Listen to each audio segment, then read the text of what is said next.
need some storytelling music, and it's like, I would say it's like vaguely Western, like a psychedelic Western, kind of like this place, you know what I mean? Like,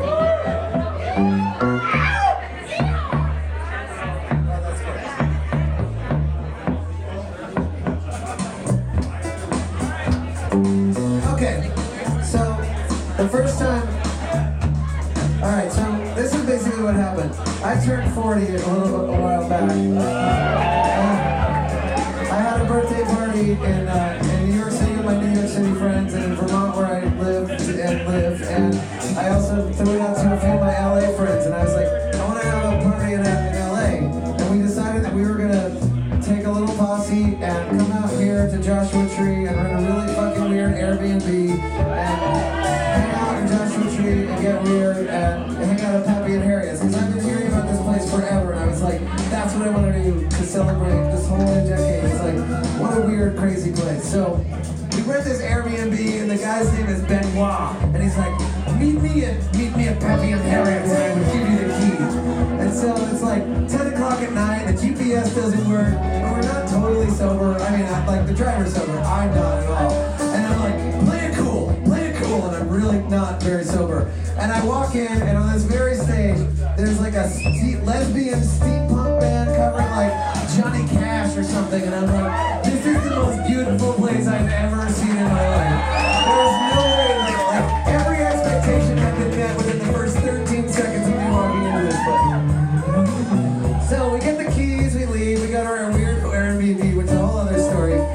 And we come back the next day, and it's me and some friends from New York, like moved to LA, we're sitting, we're eating, and this woman's like kind of like assuredly serving us, and we're trying to like figure out, we're trying to engage her, and she's like, you know how the people who work here, like, they deal with a lot of bullshit, you know what I mean? So they're just like, they don't want to chit chat, they want to get your ribs and keep going. There's a lot of people who come through here. But my friends are very gregarious, and they're like, so what's the deal? And they're like, and she's like, come on, man, just let me do my job. And we're eventually it kind of slows down. And she's like, yeah, well, you know, we're from New York. And the woman, and they're like, oh, well, where are we in New York? She goes, West Village. She goes, where in this village? And she goes, well, I live in Leroy Street. And they're like, what number Leroy? And she's like, 480. And they're like, what apartment number? She's like, 312. And they're like, 415. So, all right. So now we're in, right? And now she sits down, it's this whole New York reuniting moment. I'm totally dying because this is my favorite place of all time. So we're sitting down, she's sitting down. Okay, so she's talking the whole thing. Now, we gotta put a pin in this part because there's a second part of the story. So, part of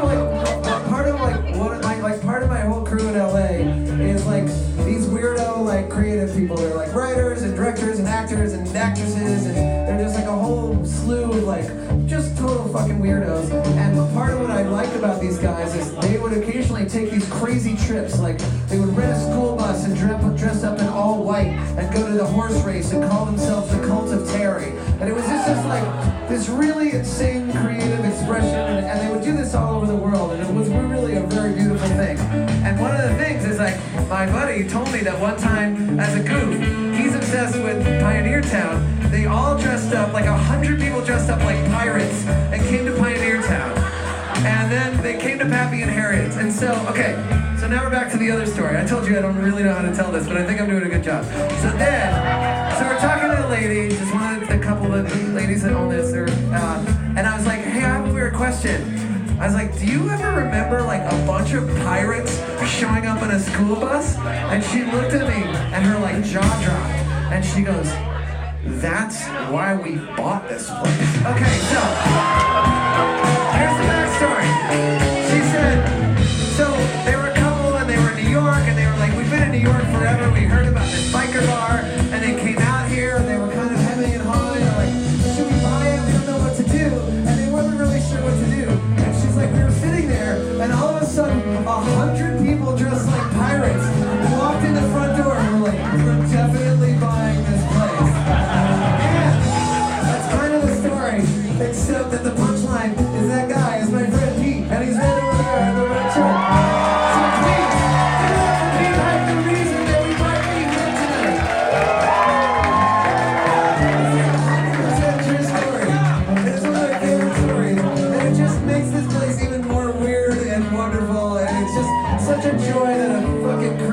outlet exists like this in the middle of nowhere. And I just want to celebrate all things so fucked up like